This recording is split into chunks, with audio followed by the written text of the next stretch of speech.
Hey everyone, welcome to today's video. Welcome to the Gamey Daddy channel, and today we're going to be looking at some really cool stuff with some Ubisoft games. And the reason I wanted to do this video is because, I've been trying to answer the question in my head why Ghost Recon Breakpoint specifically tried a lot to be like the Division or the Division 2, whichever one you want to put it as. Now, many may argue that it is not the Division. I mean, what kind of argument is that? We all know that. It's obvious. But there are strands of the Division that actually you see in Ghost Recon. And Ghost Recon was not, in my opinion, is not a game that should be designed like the Division or the Division 2, like a social area, all these little things that, should not work in terms of what a hardcore Spec Ops game should look like. But I ran into a treasure trove of data, and I'll share with you guys. I'll share it today. And this is really telling because for the longest time, many people have said that the Division 1 was a solid and a massive game that dropped in Ubisoft's lap, and they necessarily didn't really know what to do with. But the game was just successful, hot off the press. There was not really anything like it. A cover-based shooter set in an Ubisoft beautiful world, New York City, dark, post-apocalyptic. There were so many selling points for the game that made it very successful. But how successful was it, and why would anybody even want to copy a game like that? And why Ubisoft would want to copy one of their franchises and use it to kind of override another franchise that had been there in the past? And so here's the data. I found this little document here that's titled Ubisoft Facts and Figures. I think it's like a press kit or whatever it is. I don't know when it was published. I'm trying to get a date of this publication, but I don't see anything. Now, what I see though is what's really, really important, and the fact that this game, Tom Clancy's The Division, is actually listed here. It actually has a very unique, I would say, snippet to it, and it says 20 million players since the launch in 2016. So the Division had already, had 20 million players cross through it. I mean, other games have done better, but this is the fastest selling new IP in Ubisoft's history. So if we want to look at, what in Ubisoft, in terms of Ubisoft action shooter games, we're saying that their stronger IPs in terms of sales, in terms of players, is The Division. We're seeing that it's, Rainbow Six, and then maybe Splinter Cell. But this 30 million units sold worldwide will be, in my opinion, maybe all of the Splinter Cell, because the way it actually lists it here, it doesn't give a specific title. So this is just a franchise or the sub-franchise. Yeah, the franchise itself, the Splinter Cell franchise, the Rainbow Six Siege franchise, and The Division will be the two biggest ones. So what does that tell you? I know many people may have said, man, it's crazy that Ubisoft decided that, they were going to go and, make Ghost Recon Breakpoint look like The Division in itself. But I think what they were trying to do was they were trying to route some of the players from here, this Division place, into here.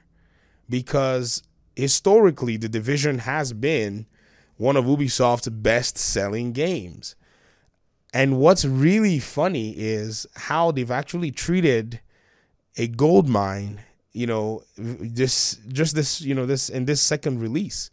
The second release should have been, in my opinion, the release of the decade. I don't think it should have been I would argue that I don't think it should have been a full game, but even if they wanted to make it a full game, they should have just made it a reskin of the original game, And I think this is where, we see the importance of what the challenges are in making video games, because they say if it's not broken, don't fix it.